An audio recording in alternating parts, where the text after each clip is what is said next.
با سلامی دوباره به همه شما دوستان و یاران همیشگی. امیدوارم حال همتون عالی باشه.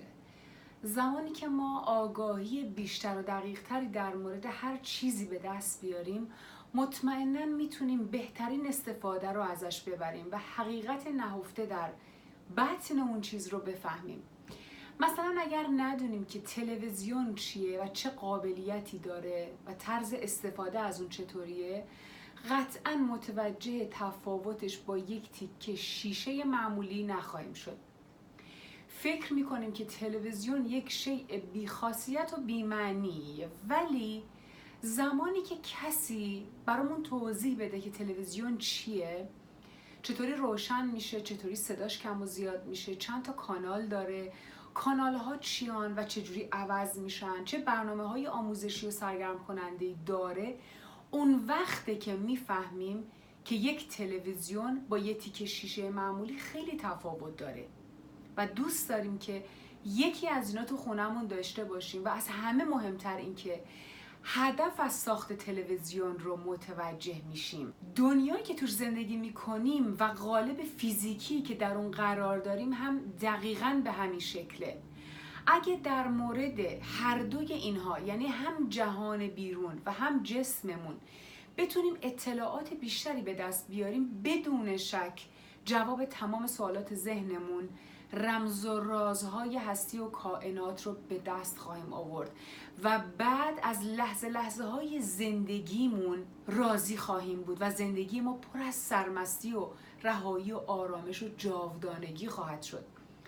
ولی وقتی اطلاعاتی از دنیایی که درش هستیم نداشته باشیم و از ماهیت جسم خودمون بیخبر باشیم، دنیا یک جای بسیار پوچ، بی‌معنی و بی‌رحم به نظر میرسه و زندگی ما دچار روزمرگی، عذاب، اضطراب و پوچی مطلق میشه و به نظر میرسه که انسان فقط به دنیا اومده که رنج بکشه و آخرش هم بمیره. به خاطر همین ناآگاهی و ندونستن هاست که سالانه نزدیک به 800,000 خودکشی در جهان اتفاق میفته. یعنی هر 40 ثانیه یک نفر خودش رو میکشه. اینا هم بدونید که خودکشی دومین و بزرگترین عامل اصلی مرگ و میر در جهان از سنین 15 تا 24 ساله. در قسمت‌های قبلی از بی‌فرمی، بی‌وزنی و بی‌حجمی کائنات صحبت کردیم و گفتیم که کائنات فضای لایتناهی و بسیار وسیعیه که هیچ کس از انتهاش خبر نداره. در داخل این فضا بی نهایت اشیا وجود داره. اشیایی نظیر بی نهایت ستاره، کهکشان و سیاره که یکی از اون اشیا هم زمینه، یعنی جایی که توش زندگی میکنیم. در این قسمت میخوام یه چیز خیلی مهمی رو بهتون بگم و اون فضا و فاصله‌ایه که بین اشیا یا اجرامی که در اون فضا وجود داره هست. ما برای اینکه بتونیم تا حدودی به میزان وسعت فضای بین اجرام آسمانی پی ببریم، باید در نظر داشته باشیم که نور با سرعت 86,000 مایل یا 300,000 کیلومتر در ثانیه حرکت میکنه. خب یعنی فقط 1 ثانیه طول میکشه تا مسافت بین زمین و ماه رو طی بکنه. نور خورشید 8 دقیقه و 17 ثانیه طول میکشه تا به زمین و به ما برسه. نور نزدیکترین همسایه ما در فضا، یعنی سیاره‌ای به نام پروکسیما سنتوری که نزدیکترین خورشید به خورشید ما هست، 4 سال و نیم طول میکشه تا به زمین برسه. و این که نور نزدیکترین کهکشان به کهکشان ما که آندرومدا نام داره 2.4 میلیون سال نوری طول میکشه تا به ما برسه. و خیلی از چیزهای باور نکردنی دیگه که دونستن و تصورش ممکنه مغز ما رو منفجر بکنه، ولی حیرت انگیزترین و جالبترین چیز اینه که بدونیم که جسم ما هم دقیقاً شبیه همین فضاییه که در کائنات وجود داره. یعنی چی؟ یعنی که وقتی چشماتو میبندی و به حضورت و به زمان حال و درون توجه میکنی، بهشون متمرکز میشی، ذاتاً میبینی که بدون فرم و بدون شکل هستی. تو انرژی و آگاهی و بودن درونت رو حس میکنی و در حقیقت این فضای بی انتهای بی نظیری که در درون تو وجود داره سرچشمه تمام اشکال، فرم‌ها و جهانیه که وجود داره. این کالبد درونی ما نیروییه که به فرم فیزیکی ما جان و حرکت میبخشه و زمانی که این نیرو نباشه جسم کاملا بی مصرف و بی حرکت میشه یا به اصطلاح میگیم که مرده. بذارید بیشتر توضیح بدم. جسم ما برخلاف تصور ما جامد نیست، بلکه یک فضای بسیار وسیعه.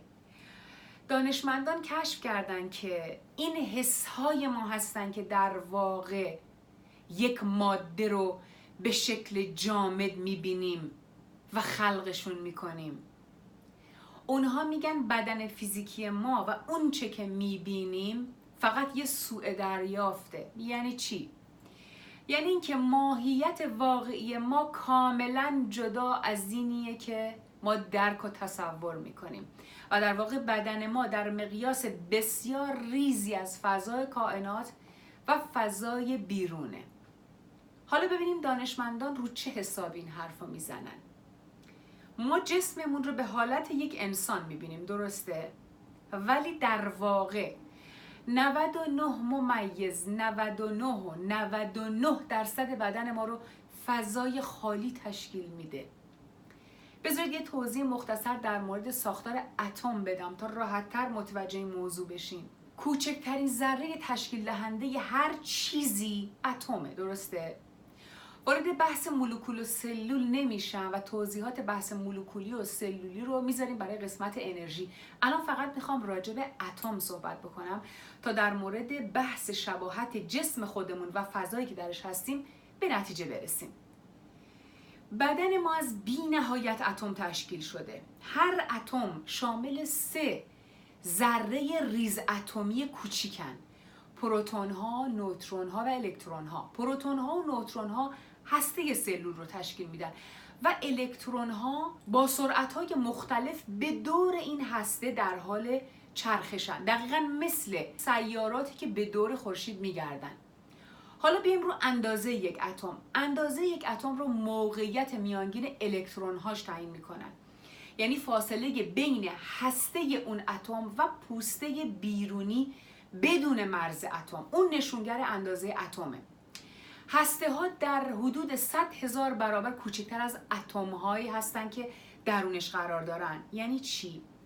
یعنی هسته ها خیلی ریزن و فضای وسیعی داخل اون اتم وجود داره. مثلا اگر هسته یک اتم رو به اندازه یک نخود فرنگی در نظر بگیرین، کل اتم رو به اندازه یک زمین فوتبال بگیرین که اون نخود داخلش وجود داره.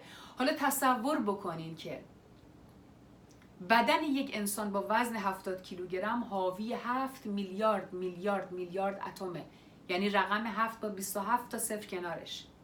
الان میتونین توی قالب بسیار غول‌پیکری 7 میلیارد میلیارد میلیارد زمین فوتبال رو تصور بکنید که بدن یک انسان رو تشکیل دادن و قطعا میتونید متوجه اون همه فضای خالی که به شکل انسان در اومده رو تقریبا درک بکنید. قسمت خیلی جالبتر اینه که اگه ما تمام فضای خالی درون اتم هامون رو از دست بدیم، به اندازه بسیار ریزی در حد گرد و غبار در میایم. تمامی ستاره ها، سیارات و هر چیزی که درون اونها هستن، از جمله انسان ها، حیوانات و همه چیز، تنها 4% از جرم جهان شناخته شده رو تشکیل میدن و بقیه به باور دانشمندان از ماده تاریک و از انرژی تاریک تشکیل شده. اینجا 2 سوال به وجود میاد. 1. منظور از فضای خالی چیه؟ و 2. جرم از کجا میاد؟ فضا هیچ وقت خالی نیست. در واقع فضا پر از چیزهایی مثل تابع موج و میدانهای کوانتومی نامرئیه. مثل پنکه‌ای که گرده و 3 پره داره، درسته؟ تا وقتی که این پنکه خاموشه ما به راحتی میتونیم دستمون رو داخلش ببریم و توی فضاش آروم آروم حرکت بدیم بدون اینکه آسیب ببینیم. ولی به محض اینکه پنکه روشن بشه و انرژی داخلش جریان پیدا بکنه، پره ها با سرعت شروع به چرخش میکنن و ما دیگه نمیتونیم دستمون رو داخلش بکنیم چون بهمون آسیب وارد میشه. بنابراین بدن انسانی ما در اصل مجموعه ای از فضاهای خالی در یک سیاره خالی، در یک عالم خالیه. و سوال 2، جرم ما یا همون وزن ما از کجا میاد؟ انرژی. این همون انرژیه که در تمام اشیایی که میبینیم وجود داره، در گیاهان، در حیوانات، در انسانها، در ساختمانها، در آب، باد، خاک، آتیش، در سنگها و در همه ذرات عالم وجود داره. اتم یک سطح بنیادی تری هم داره. پروتون ها و نوترون ها از ذره های بنیادی سه‌گانه‌ای به نام کوارک تشکیل شدن. جرم این کوارک ها درصد بسیار کوچیکی از جرم پروتون ها و نوترون ها رو تشکیل میده. گلوکون ها پروتون ها و نوترون ها رو به هم متصل میکنه و کنار هم نگه میداره، در حالی که خود گلوئون ها کاملا بدون جرم هستن و دانشمندان میگن که تقریبا کل جرم بدن ما از انرژی حرکتی همین کوارک ها و انرژی پیوندی گلوئون هاست. در حقیقت جواب هر دو سوال فضا و جرم فقط و فقط انرژیه. ماده و جوهر فعال اون که همون انرژی هست از هم جدایی ناپذیرن. در حقیقت ذره طبق تئوری کوانتوم هرگز ساکن و خاموش نیست، بلکه دائم در حالتی از حرکته. عظمت این جهان بر پایه جنبش زیر اتمیه که استواره. کائنات هر لحظه داینامیک، مرتعش، موزون، هماهنگ و در جنب و جوشه. وقتی به عنوان یک انسان آگاه جسمت رو به عنوان یک قالب و یک پوسته موقت بدونی و ندید بگیریش و بیشتر روی سکوت و زنده بودنت و سکونت زوم کنی و اشکال مختلف رو با همین دید ببینی، بعد نامحدود و ابدی خدا میتونه خودش رو از طریق تو نشون بده و راهنماییت بکنه و بعد تو از وابستگی به شکل‌ها رها میشی. مهمترین سوالی که همیشه باید از خودت بپرسی اینه که آیا در این لحظه حضور فضای درونت رو احساس میکنی؟ یعنی آیا میتونی حضورت رو که از وجودت رو تشکیل داده احساس کنی؟ آیا من از زمان حالی که همه چیز توش در حال اتفاق افتادنه آگاه هستم؟ همیشه باید متوجه موضوع باشی که فقط جسم نیستی و برای دونستن این مسئله تا جایی که میتونی از آگاهی و هوشیاری درونیت برای ایجاد فضا استفاده کنی. به عنوان مثال، وقتی به حرف کسی گوش میدی یا زمانی که به آسمون یا به یک گل، به یک دریا یا منظره‌ای نگاه میکنی یا توی ترافیک ایستادی، همزمان زنده بودن و حیات رو در درون خودت حس کن. در این حالت تو بی فرمی و بی شکلیت رو نگه میداری و هر وقت که به این صورت توی جسمت ساکن میشی، جسم تو در حکم ترمزی برای باقی موندن تو زمان حال عمل میکنه و مانع از این میشه که خودت رو در افکار، احساسات یا شرایط خارجی زندگی گم بکنی. بودایی ها به رینکارنیشن یا تناسخ معتقدن، یعنی باور دارن منشأ تمام هستی واقعی یکیه و تمام چیزهایی که در عالم وجود داره شکلی از پرتو عالم کبیر، روح جهان، هوش برتر یا همون خداست. اونا معتقدن که رستگاری انسان در رهایی از تولد دوباره یا تناسخ اونه. اونا میگن که روح انسان چندین بار با بدنهای مختلف وارد این جهان میشه و چندین زندگی رو تجربه میکنه تا به تزکیه و رهایی برسه و از آلودگی ها کاملا پاک بشه و کیفیت زندگی کنونی اون بسته به رفتار و کردار نیکش در زندگی های گذشتهش داره و راه نجات اون درونگرایی و درک حقیقته و بعدش میتونه به حقیقت مطلق متصل بشه. مولانا یه داستانی داره در مورد یک مرد ماهیگیر که یک مار عظیم و ظاهراً بیجان رو از کوهستان پر از برف به شهر میاره تا مردم به حیرت بندازه. مردم زیادی برای تماشا جمع میشن و وقتی که اونجا آفتابی بود، هوا گرم بود، خورشید به اون مار عظیم میتابه، ماره شروع میکنه به جون گرفتن و حمله میکنه به مردم و عده زیادی از مردم رو میکشه. آخرش هم همین مارگیره رو میکشه. این داستان پندهای زیادی داره. یکی از اون پندها اینه که جوینده همیشه یابنده است. یکی دیگه اینه که وجود خود آدمی از مار عجیبتر و خطرناکتر میتونه باشه. مهمتر این که اینجا اژدها یا همون مار رو به نفس انسان تشبیه میکنه که نفس اگه فعال بشه کار همون مار رو میتونه انجام بده و باعث نابودی صاحبش و کشتن کلی از مردم و کلی مصیبت‌های دیگه بشه. و اینکه نفس ما اگه درست شناخته و هدایت نشه، از دروغ و حماقت و خودبینی و طمع و حسادت و وسواس و ترس و امیال جنسی و جاه طلبی و خیلی چیزهای بد دیگه دور نگه داشته نشه، آلوده میشه و میتونه از هر دشمنی خطرناکتر و نابود کننده تر بشه که در درجه اول به خود شخص آسیب میزنه و بعد به دیگران. توی قسمت دیگه از همین داستان هم هوشمند بودن تمام ذرات عالم رو نشون میده و ازش حرف میزنه که به موضوع برنامه ما ارتباط پیدا میکنه. میگه جمله ذرات عالم در نهان با تو میگویند روزان و شبان، ما سمیعیم و بصیریم و خوشیم، با شما نامحرمان ما خاموشیم. چون شما سوی جمادی میروید، محرم جان جمادان کی شوید؟ از جمادی عالم جانها روید، غلغل اعضای عالم بشنوید. یعنی این سبزه ها و این سنگ ها و این حیوانات هر شب و روز و هر لحظه بی صدا دارن به ما میگن که ما هم میبینیم، میشنویم، ما هم شاد هستیم، ما هم انرژی داریم. منتها با شما انسان هایی که هیچ درکی نه از خودتون و نه از جهانتون دارین و از همه چیز بیگانه این، حرفی نمیزنیم، نمیتونیم ارتباط برقرار بکنیم و خاموشیم. حالا چرا به انسان میگن نامحرمان؟ ذرات عالم دارن به انسان میگن که مواظب باش، تو داری به سوی جمادی میری. جمادی چیه؟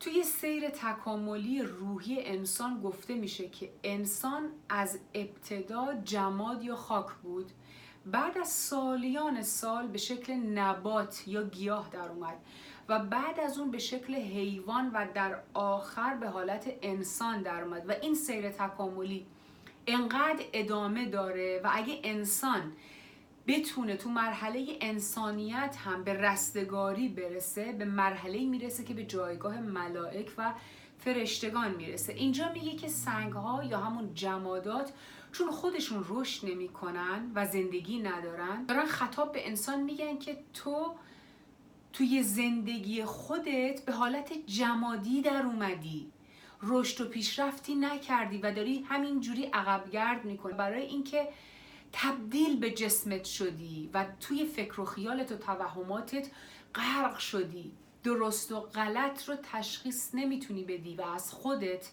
یه من تقلبی و توهمی به وجود آوردی که در حال نابودی تمام دنیاست. حتی نمیدونی چی کار داری میکنی، بدون اینکه بفهمی و بدونی دست به هر کاری میزنی و داری خودت و اطرافیانت رو نابود میکنی، چون از خودت و دنیای اطرافت هیچ درکی نداری. به جای این که عظمت، خلقت و لطف خدا رو توی خودت و تو زندگی خودت پیدا کنی، برعکس رفتی به سمت دروغ، رفتی به سمت چیزهای غیر حقیقی، پوچ و بی‌معنی و موقتی. به خاطر همینه که ذرات عالم اون ارتباط رو نمیتونن با انسان برقرار بکنن، چون انسان قادر نیست که اون چیزهایی رو که حقیقت داره رو درک کنه و بفهمه. چون زمانی که انسان بفهمه که منشأ تجلی زندگی و هستی تمام ذرات، موجودات، اجسام و اشکال و همه چیز یکی هست، اینقدر به خودش قره نمیشه و دست از نابودی خودش و جهان خودش میکشه. دوستان گل شاد، سربلند و پیروز باشین تا هفته بعدی و یک برنامه دیگه. همتون رو به خدای بزرگ میسپارم. خدا یار و نگهدارتون.